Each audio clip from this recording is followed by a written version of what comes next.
I thank you for joining me today. My name is Michael Newton. I'm the Vice President here at Herbert-ABS Software Solutions. And today I'm going to spend about an hour going through our newest software package, which we are calling HECSTAB.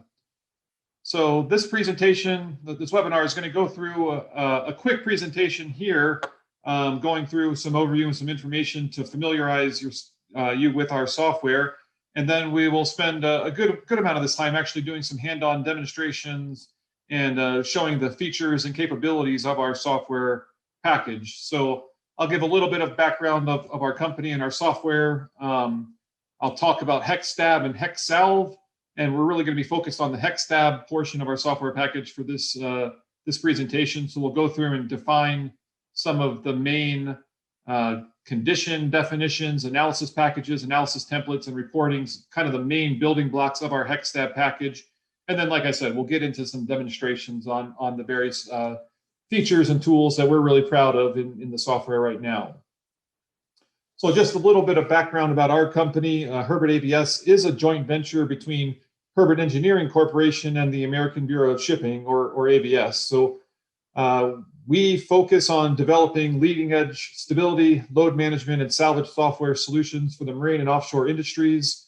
Our company itself is primarily made up of naval architects and marine software specialists, and we are spread around the world. We have our main office is located in the San Francisco Bay Area, but we do have satellite offices in Houston, Annapolis, Glasgow, Singapore, Busan, and Shanghai. I do believe a lot of you might have been invited by either Arnold Cho, who is based in our Busan, Korea office, or by John Zhang, who's based in our Shanghai, China office.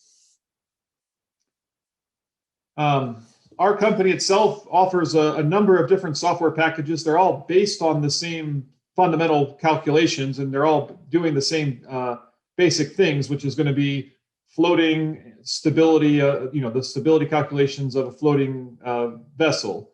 So our main primary software packages are HECSTAB, HECSALV, and then CargoMax and LMP. So for some of you, you might have heard of HECSALV or CargoMax or LMP in the past. HECSTAB is a new name. And basically the idea behind HECSTAB is this is going to be our primary software package for use by any naval architects in a shipyard, in a design firm, in an engineering firm, or something like that. So it is a package of software. It comes with a vessel modeling a set of tools, and then it can assist you in doing regulatory stability assessment. It can allow you to do reporting and documentation as well. So it's focused on designers, initial design, stability response, assessment, validation, and those types of calculations. HECSALV is kind of the flip side to our software. It's based on a lot of the same tools, but when we talk about HECSALV, it's more of a software package that we focus on salvers and emergency response. So it's based on the same models, it's based on the same set of calculations, but the focus is more on the emergency response type of things. So oil outflow, grounding or stranding calculations, salvage planning, damage strength, and things like those. So HECSALV has been out in the market for quite a long time. It has worldwide use by many users and operators out there for a lot of different reasons. And so with this rollout of HECSTAB, we've kind of taken those same calculations and really focused in on what the designers and the naval architects would want to use a stability software for.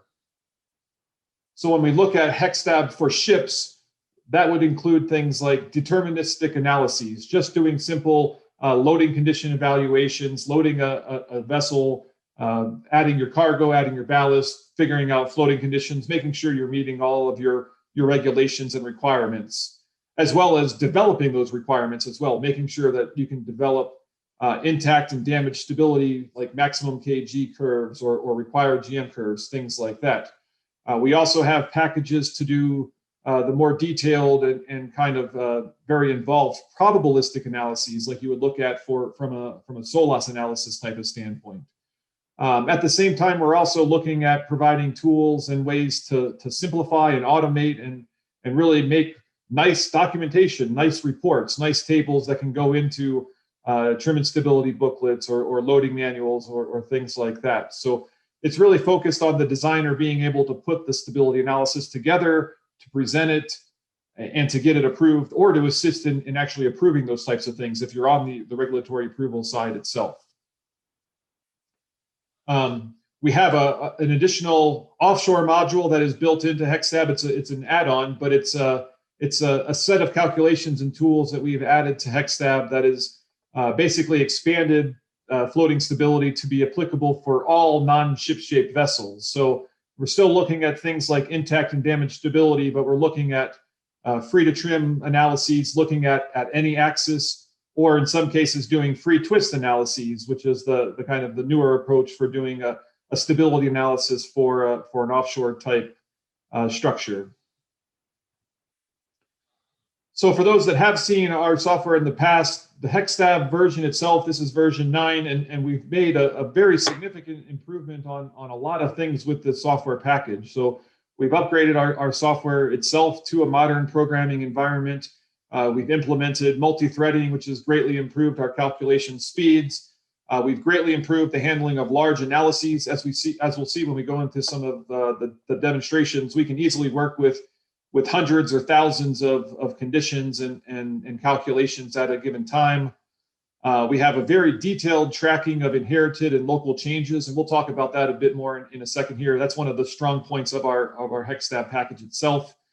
And then really one things that we're focused on a lot with our software is making it as expandable and as flexible as possible. So we've exposed all of our calculations through a clearly defined programming interface, an API that is based on a Python scripting interface. So for any of the designers or naval architects out there that have any programming experience, tying into our API and writing Python scripts to do basically anything that our software can support, it's quite interesting and quite powerful.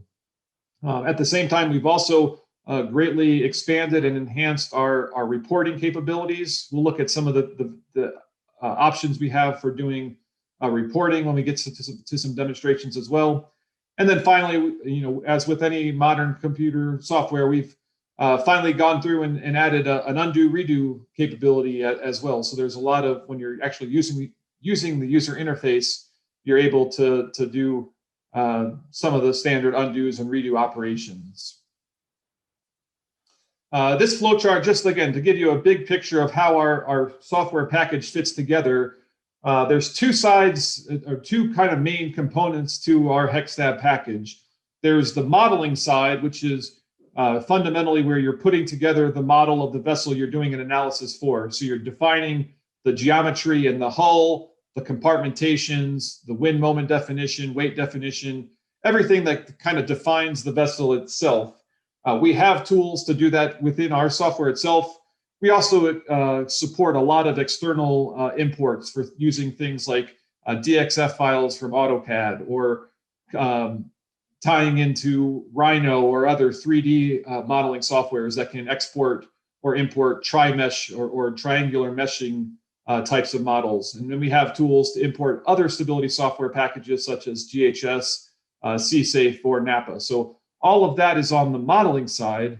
And from the modeling side, you can do a lot of the reporting and the documentation sides there, as far as like pre-computed, predefined vessel information, such as hydrostatics tables, bongene tables, all of your tank tables, capacity tables, sounding and ullage tables, things like that. So all of that's going to be on the modeling side, but there's always, that's a lot of the work that goes into doing a design and doing documentation for a vessel. The other half of the software package is the HECSTAB package itself, the analysis software. So this is what we'll be focusing on the most for this presentation. And the idea here is that you can use HECSTAB to load up a model and then define any number of conditions and run evaluations, run analyses, get results out of them. And you can do basically anything to do those types of calculations. And we'll go through the kind of building up how you would look at an analysis and how you look at different conditions and doing different analyses. There's inputs into this HECSTAB, so you could start by doing something very simple by using the main HECSTAB interface and defining conditions kind of manually in a manual process. We are also providing analysis templates that will allow you to kind of do a walkthrough, kind of a wizard that will guide you through some standard analyses. And then there's always the most advanced approach, which would be using the Python scripting interface to write a script to have it do the calculations, however, whatever you can think of, basically. And then finally, once you've run any set number of analyses or conditions, you can use our custom report designer and basically create and output your corresponding reports. So analysis reports, what goes into your defining your conditions, calculation settings, and things like that. So the flow chart is kind of just to give you a big picture. We'll look at a lot of the aspects of this once we get into the hands-on demonstration. So I'm going to go over this pretty quick just because it's better to look at it once we get the actual program running. But the main HECSTAB user interface is a modern kind of look. We've got the typical menu and ribbon bar that you see in a lot of programs these days. And then you've got a workspace that can be customized, that can show condition tree, graphical displays, entry forms, or results displays. This can all be customized, and it can all be, it's all just ways to define conditions and get information out. We'll look at the user interface in detail here shortly.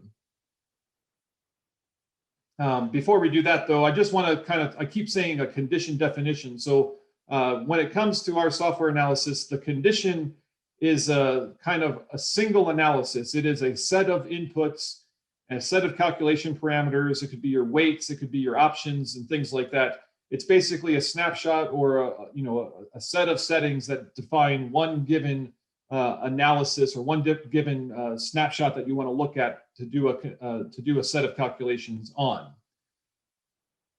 On a condition, you can actually add a condition tool. So you can define a condition that will actually do something. So I could have a tool that could create a single condition or that could create multiple conditions. So some examples of condition tools are running a tool that will adjust the water plane to a target draft, or selecting a GZ criteria, a writing arm evaluation criteria.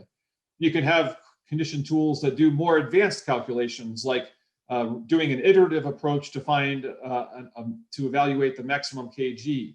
Or you can actually have condition tools that will take a condition and add sub-conditions that will create a series of child conditions that can do things like evaluate multiple off-axis headings. So again, we'll look at how these work in principle once we get our hands on the program. The one thing that we really like to focus on, and one of the strongest points that we think there is with the HECSTAB package, is this idea of a condition hierarchy. And so the idea is that you might be doing an analysis that has tens or hundreds of different conditions, but if you think of it in a logical progression, you want to start by defining your basic settings, your basic parameters at the top, and then you can make a subcondition that only changes certain things. So we call this our condition hierarchy setup, and it's kind of like a parent-child type of setup where settings will inherit from one parent down into the child condition as it goes down. So the settings and entries flow down. So that means that you can set up the basic framework of your analysis at the top, and then systematically just change the things that you want to change to get into the analysis. And it's really nice in our software because you can very easily see what each condition is, what's set on each condition, and what's changed from the parent condition. It also makes changing things at the top level very easy, because if I make a change at the highest level, that change will permeate down through all of the child conditions as well. So we'll again look at this in the user interface once we get to it. But this idea of the condition hierarchy, we think, is a very strong and powerful aspect of the HECSTAB package in general. Looking at some of the things that we can do for the offshore side, we did a lot of focus on putting together the HECSTAB package itself to be used by ABS as their in-house regulatory assessment program. So with that said, we can basically handle any offshore shape. We've looked at semi-subs, spars, jackups, round kind of FPSO vessels, anything that floats, basically, we can run the analysis on. For a lot of offshore shapes, you would do something like a standard stability analysis, just rotating and systematically going around and looking at the multiple headings. For a lot of jackups or newer models, we can also take the free twist approach method, which represents the path of least resistance. It actually allows the vessel to rotate as it's being heeled over. So that's kind of the more modern approach for doing those stability calculations for the offshore side. I said it before. Another nice thing about HECSTAB is we give you the user interface, and you can create an analysis. You can build up your conditions one at a time, or using the user interface directly. But for a lot of analyses, the idea is that it's a very straightforward set of to set up an analysis. So rather than having to create all these conditions by hand, we can create, and actually the users can create analysis templates, which will give you kind of a walkthrough wizard type of approach that you can easily walk through and just enter the specific things that you need to define for the analysis. And then the template itself will take care of putting all of those conditions together and preparing the analysis for you to run. So for something like a maximum kg curve analysis, it could be quite simple, just setting a couple drafts and picking your analysis, your writing arm criteria, something like that. Or if you look at something more complicated, like a SOLAS analysis, which I think is the next one I'm looking at here, SOLAS, a probabilistic SOLAS analysis can be quite complicated. There are hundreds, if not thousands, of damage cases and settings and things like that you could look at. So we'll look at putting together a SOLAS analysis and how that analysis template itself kind of guides you through the process and does it kind of distills everything down into the very basics that you need to be able to enter to do the analysis.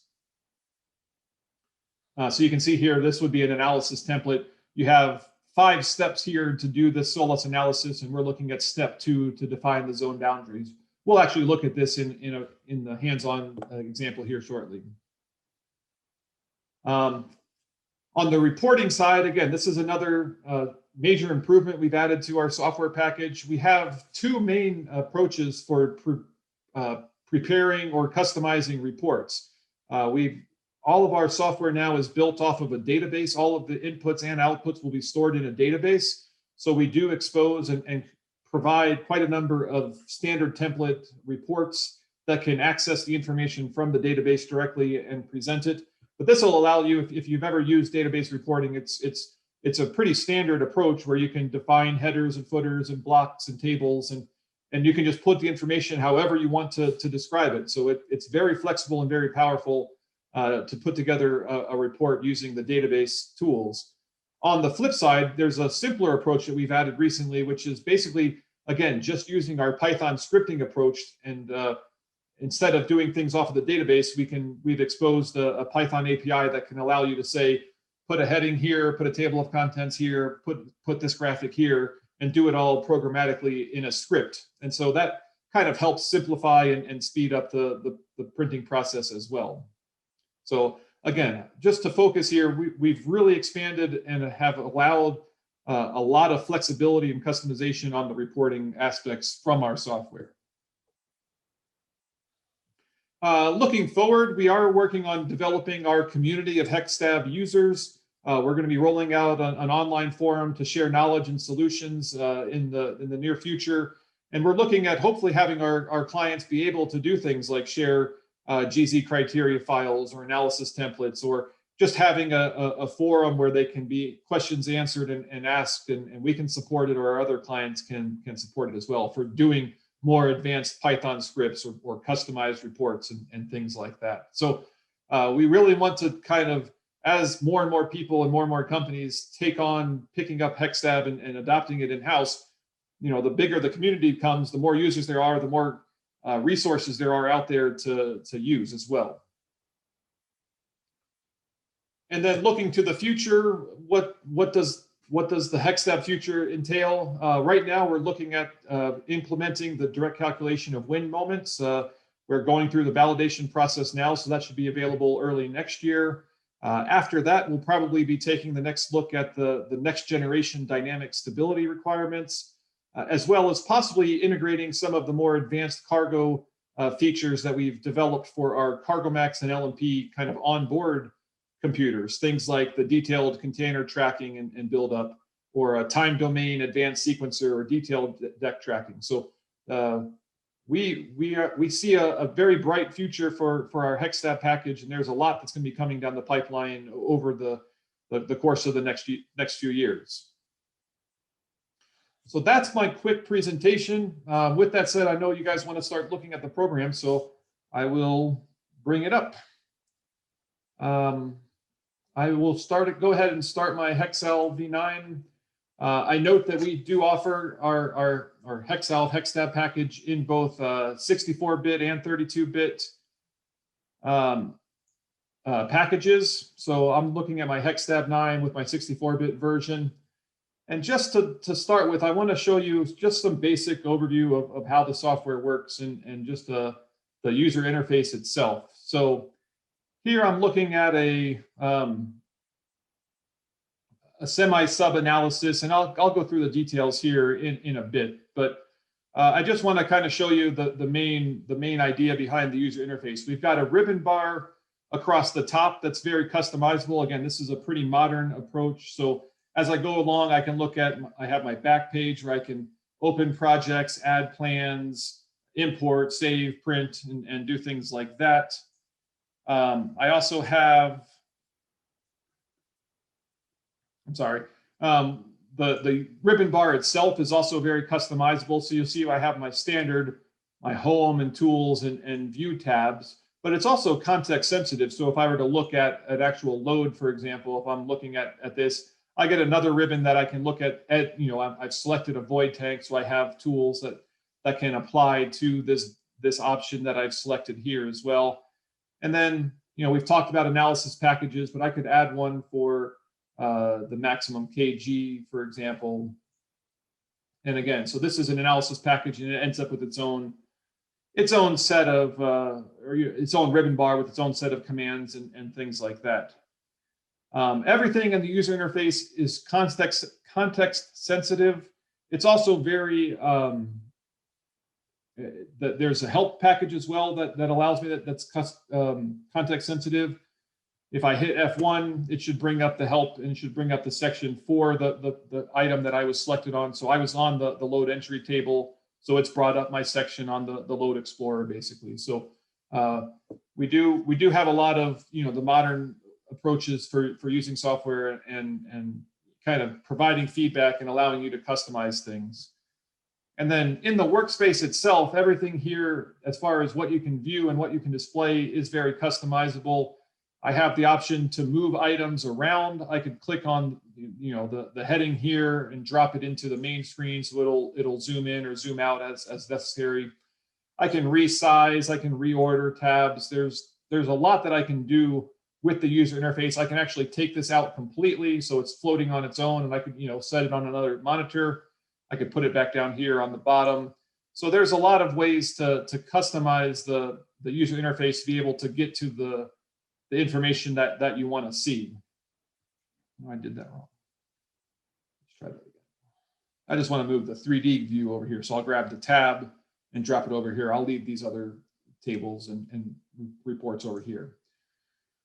So I tend to group my workspace, or the way I look at information, into my inputs kind of that are defined at the top, and then my results or my outputs here on the right-hand side in the results bar, and here at the bottom where I can see things like my writing arm summary or weight summary or things, TNS summary, my results down below.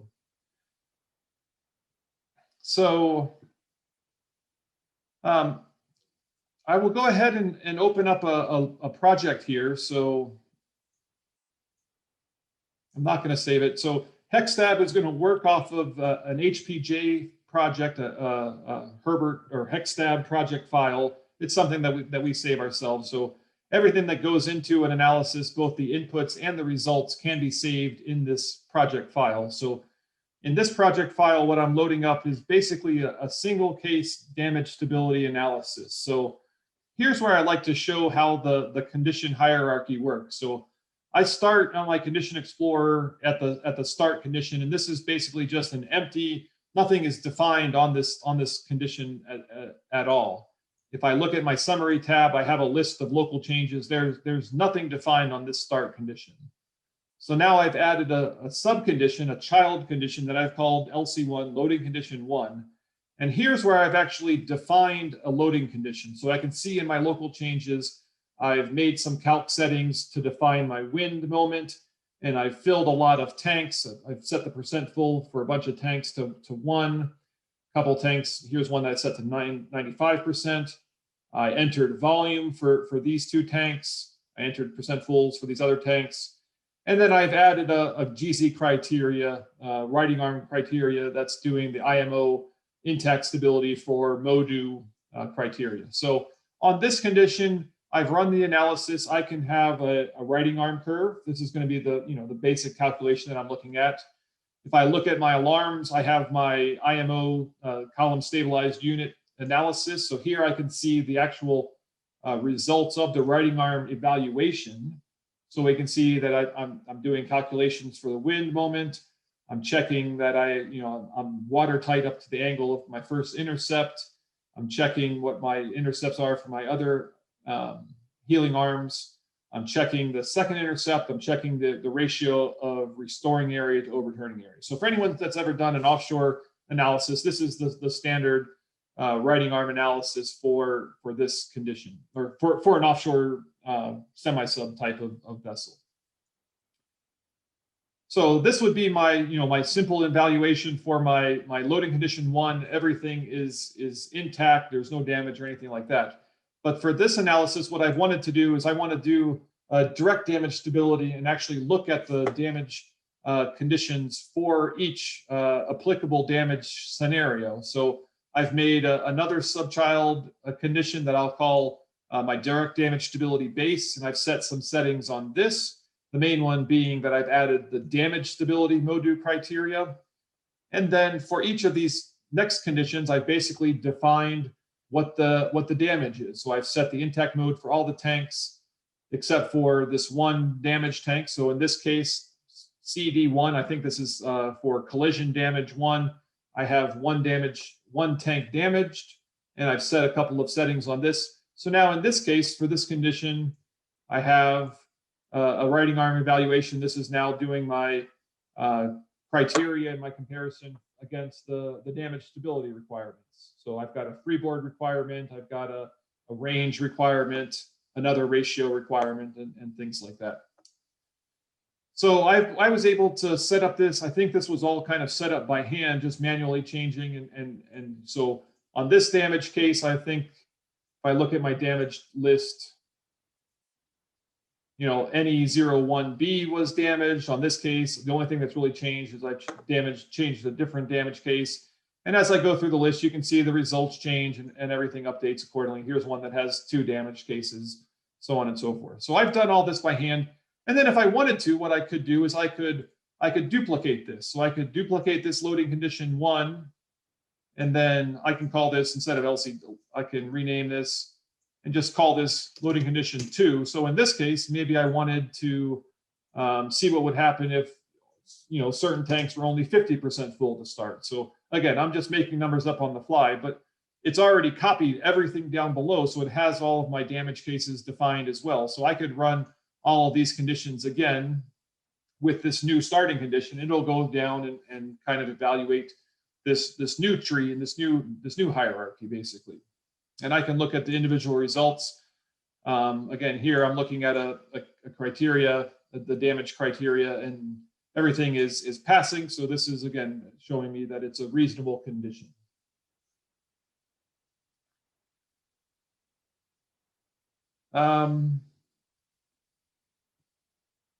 I'm going to go ahead and stop this running so we're not waiting for it to go all the way through. I would like to take a quick session to look at the reporting capabilities here. So if I go to my file print, I have a number of options to print out some things. So these first 3 that I have here are going to be based on database reporting. So I can put together a report that basically just defines what my damage cases are. So here's damage case 1 was this damage case 2 has this tank damage. So again, just a simple report, maybe something you would put into a damage stability study or analysis, something like that. Same thing with permeabilities. If I look at a permeability report, obviously when you're doing a damage stability analysis, the permeabilities that you apply for the analysis it's quite important to know and understand what those are. I can look at a direct calculation summary. This would be kind of like a one-line summary, looking at each of those damage cases, just making sure that everything passes or fails. You can, again, customize this report to get out the specific details that you want it to put into a report like this. So that's all using the database reporting. And then we also said that we had an option to do a Python scripting approach, which I can show you here. So this would be a way, again, maybe this is a Python script that you could do to put together the booklets, the entire set of conditions for an intact or damage stability analysis, something like that. So I could pick my load case 1, I'll pick which damage cases or which conditions I want to use and refresh it. And this one's doing a lot of conditions, so it might take it a second or two to do the whole thing. But I think this condition summary is set up where it's basically going to give me a table of contents. And then for each of the conditions, it's going to give me an alarm summary, a trim and stability summary, weight summary, writing arm summary, and the details. So again, this has a lot of detail in the table of contents. And then this was all put together using some very basic Python scripting calls. So you can see we've got 3D graphics, we've got our alarm summary, we've got a trim and stability summary for each condition, weight and writing arm summary, and then the GZ evaluation as well. So again, this was put together using a Python script. I actually like to look at this one because the Python script itself, you don't even have to know a lot of Python just to kind of see what's going on. It's basically just saying for each of my conditions, put in a section, add the heading, add the 3D picture, add the alarm. It's very, very straightforward. There's not a lot of programming, not a lot of customization necessary here, but you could use these to add sections or rearrange things or add headers, footers, however you want. There's a lot of flexibility on this way of doing reporting as well. So again, just a little bit to wet your whistle. There's the capabilities we have on the reporting side are pretty limitless as far as customization and flexibility and kind of arranging things how you want.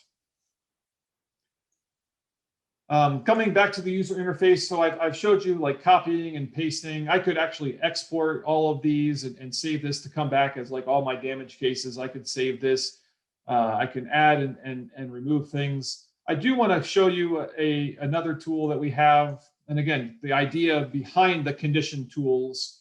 So if I add a child here, I can add a tool, and I want to look at doing something like a stability surface. So this is a condition tool that I can add to a condition that's going to do something. And in this case, what it's going to do is it's going to provide a stability surface plot.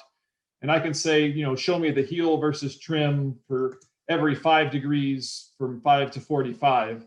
And it'll give me kind of the stability surface for this given condition. So you can kind of visualize the amount of energy or the writing area, the writing energy looking in any direction. So this would just one kind of offshore focused type of stability surface tool, but there's a whole lot of these tools that we can add to the program, adjusting water planes, adjusting KG, adding intermediate flooding. There's lots of tools, and they can all be customized as well. And we actually have a capability to write your own tools using a Python script as well.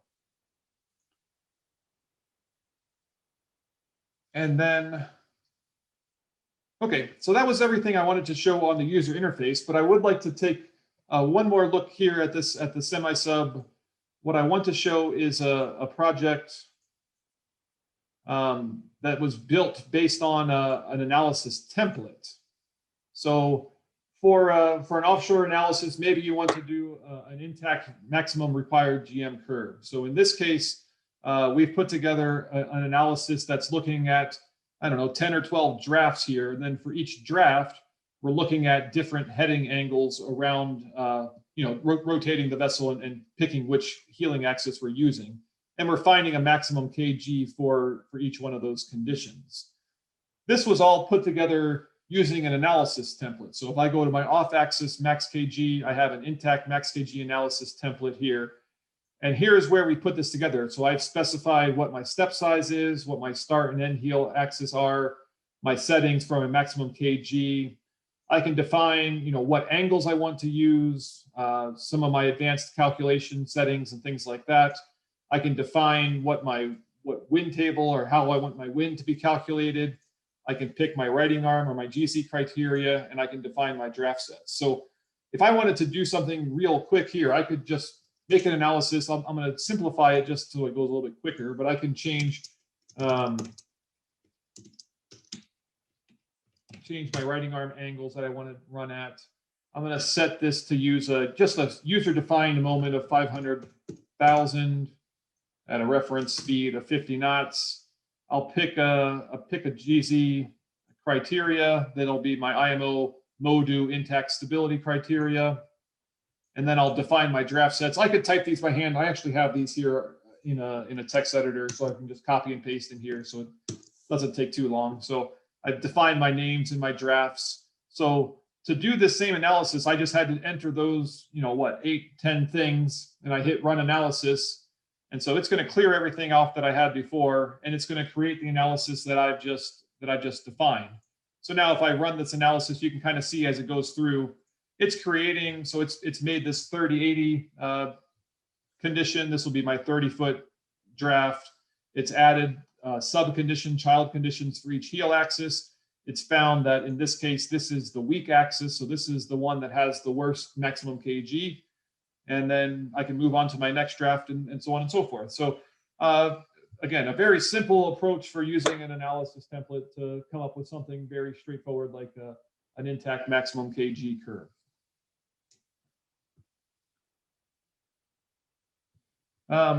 So I think that was everything I wanted to touch on here on the offshore kind of side of things. What I'm going to do is I'll go ahead and stop this run.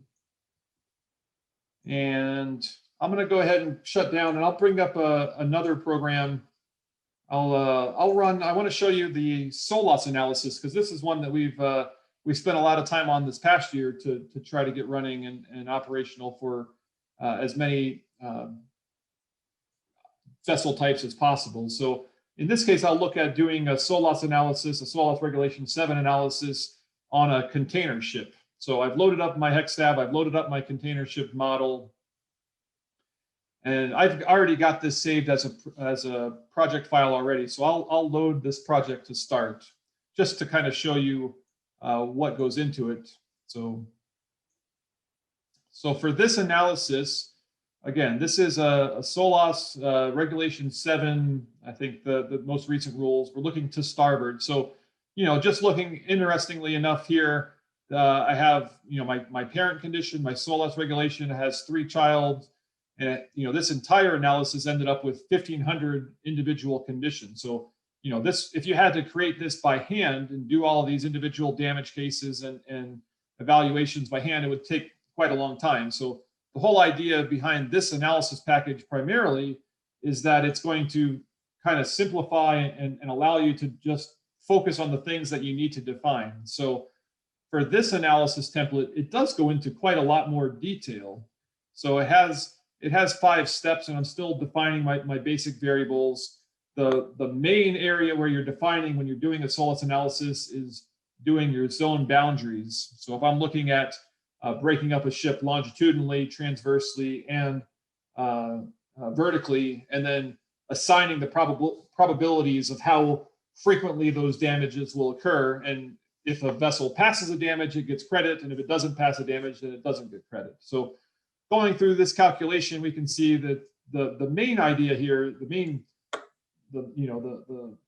main analysis part of doing a SOLAS analysis is going to be defining these zones and playing around with these zones so that they make the most sense. And you can see as I click along here, that kind of shows me the different longitudinals and vertical extents for my different damages as well. So I can define my variables, my boundaries. Again, I can specify what angles I want to use. I can specify the permeabilities to use for the various tanks. You'll notice that for some of these analyses, the permeability will change based on the draft. And then we actually do define what the drafts are. In this case, we've done a deep draft, a partial, and a light draft, and we've specified a GM margin to use for those. So again, this was all kind of walking you through the process of creating this SOLAS analysis. And then when I run this, it's going to clear everything I have out. It shows me my zone probabilities. I could do up to 3 or 4 different zones if I wanted to. Just for speed, I'm going to just pick one zone for now. But we can see if I do one zone, it's going to set up my analysis again. So it's added my 3 drafts, and then for each of my drafts, it's created the corresponding 1 zone damage cases for all of those requirements. So I've got my 3 drafts, and I'll just go ahead and run it. So you can kind of see, in this case, this is a very simple model, very straightforward calculations.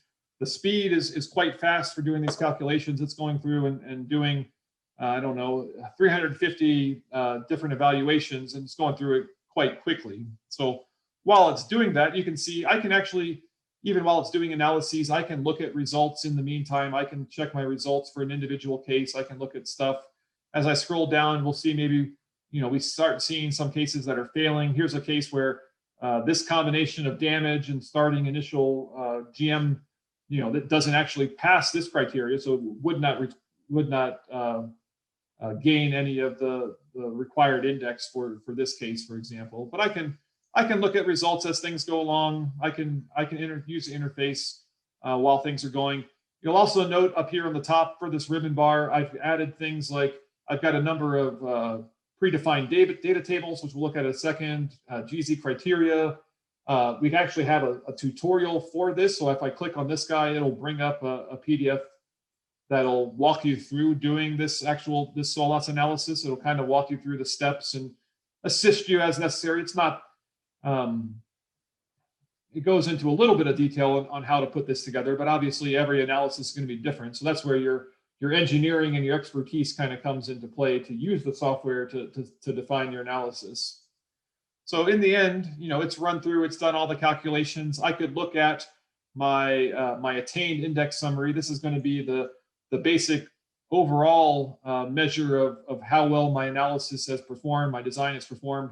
Since I only ran one zone damage, I don't actually I don't meet my requirements. So just doing this simple analysis for this SOLAS case, it's not enough. And that's true for, I think that would be true for most designs. You start looking at 2 and 3 zone damages to be able to get your full attained value. But again, just for an example, I just wanted to kind of run it real quick.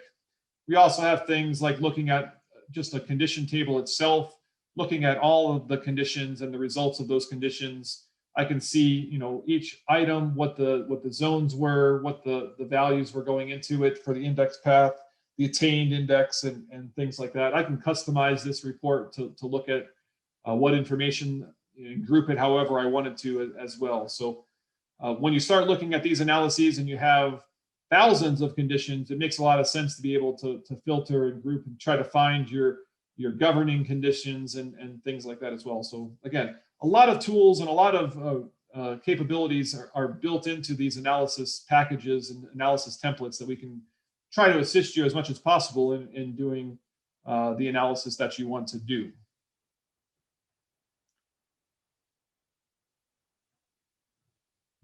So that's another example of some of the things that HECSTAB can do.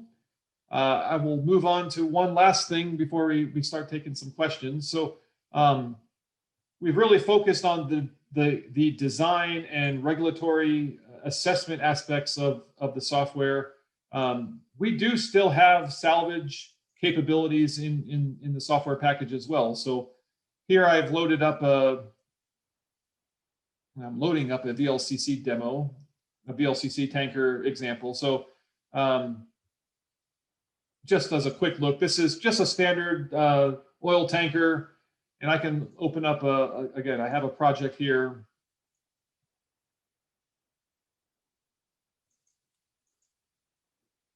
So when you start looking at things in operation for emergency response and things like that, you can do a very detailed analysis for salvage as well. So in this case, I can look at a condition where I start with my departure condition. So maybe this is what this condition is what the vessel was at when she sailed from her last port.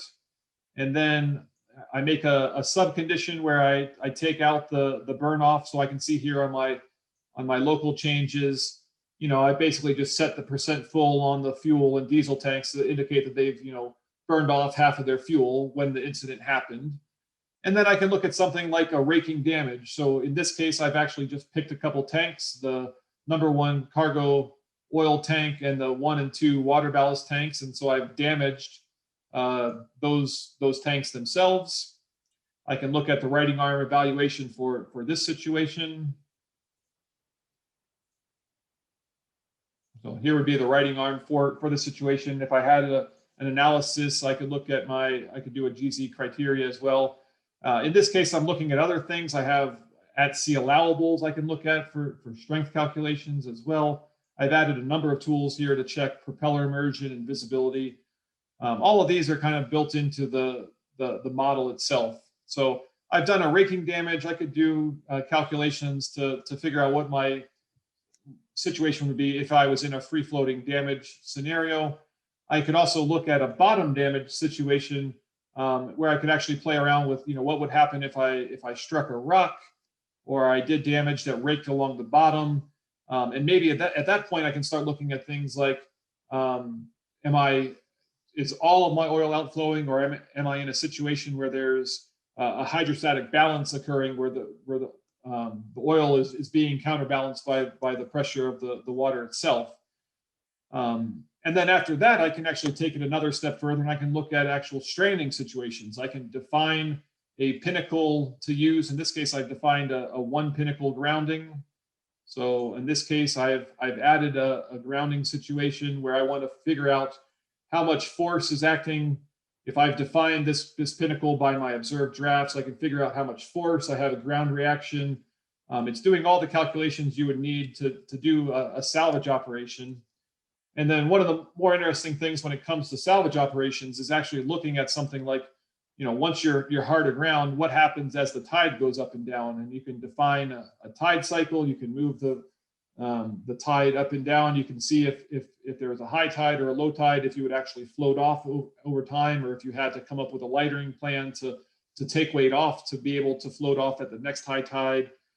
We have tools. I think this tide to free situation would be a condition tool that we've put together that allows you to kind of iterate to find out what tide would be necessary to free. So in this case, this situation would be, it would need a pretty big tide of excuse me, a pretty large tide to be able to free itself. So maybe in this case, you realize, oh, well, we're never going to get a 2-meter tide, so we're going to have to do some situations to mitigate this as well. So again, I have a whole set of salvage tools and straining tools that I can use to define all of these situations and these analyses. So I can define a 1 pinnacle grounding. I can run a tide sequence. I can define a whole shelf of pinnacles. What would happen if you were on a sandbar or on a shelf or something like that? So there's again lots of tools and lots of features and items available to help you with these analyses. Again, in this case, we have another tutorial that can kind of help you through doing this analysis as well. So we've tried to make the HECSTAB package itself as flexible and as powerful as we can. And the idea is that we can have these packages, we can have these templates that really distill the analysis down into the main components that you're most interested in. So you're not as caught up in the details, and you can use the analysis templates to kind of fill in all the blanks for you, and you just have to define the critical information. I guess I have a couple more minutes here. One of the other really nice improvements that we've made to the software is on the modeling side itself. So one nice thing that we've added is the capability to actually import or export from a 3D modeling software such as Rhino. So I always like to look at this model here. So we put together, again, just using Rhino, we made a floating vessel that was basically just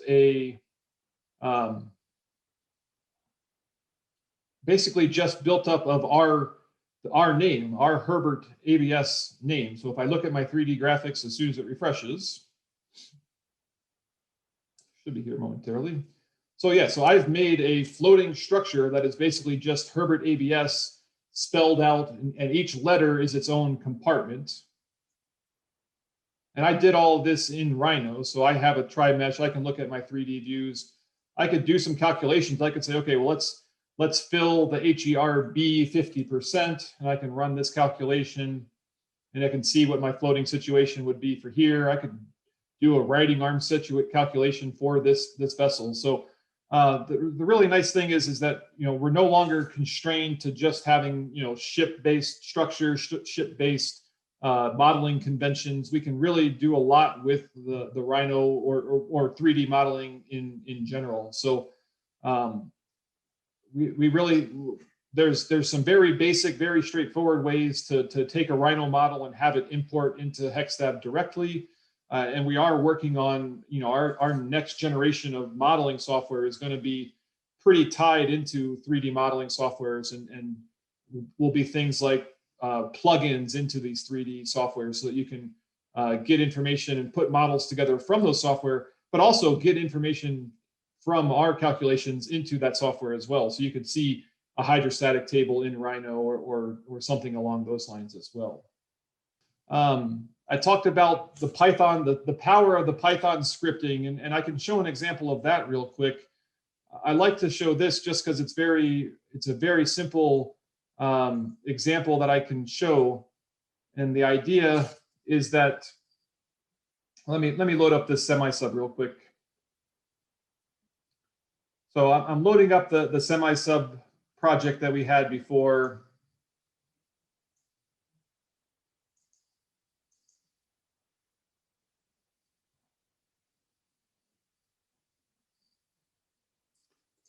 So for this analysis, we had a simple intact loading condition.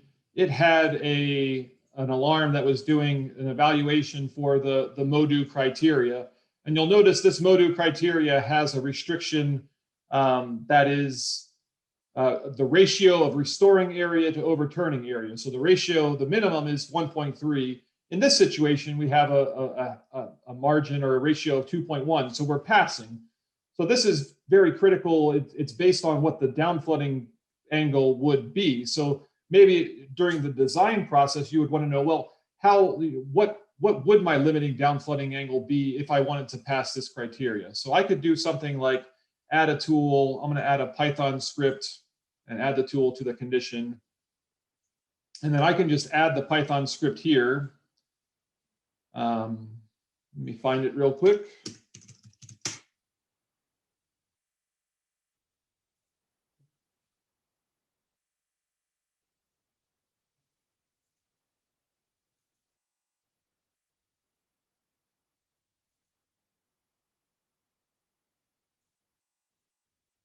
So this is a very basic Python script that's basically just trying to iterate what the angle would be where that ratio is passed. All it needs to do is run this code, and it'll run it in this condition. So if I were to run this, this condition itself, it's going to do the intact analysis, and now it's actually added a dynamic angle calculation to my alarm summary. So again, just a very simple Python script, and I'm able to get additional information out. In this case, it's telling me, yeah, if my downflooding angle was 18.35 instead of the 26 or whatever I have here, then I would be in danger of failing this criteria. So again, just a very simple, very brief example of how to use or how some of this Python scripting can be quite useful for doing various analyses and getting at specific information that might not be readily available in the software, but you can get to if you have a little bit of programming capability. I will open it up for any questions or anything else. I actually just saw a question come in. Are you able to show how the tank can be selected? So yes, maybe I didn't touch on the entry so much, but I have a loads table here. So in this case, I have my model has broken things down into voids, ballast, diesel oil, chemical tanks. If I look at my 3D view, I can kind of, as I click on these items, I can see them highlighted in my 3D view. And then if I'm actually just changing the loading condition, I can type a percent full, I can type a volume or a weight, and everything will be calculated accordingly. So if I fill these tanks 50%, I can see them down here. If I click on an item, or I believe if I go into select mode,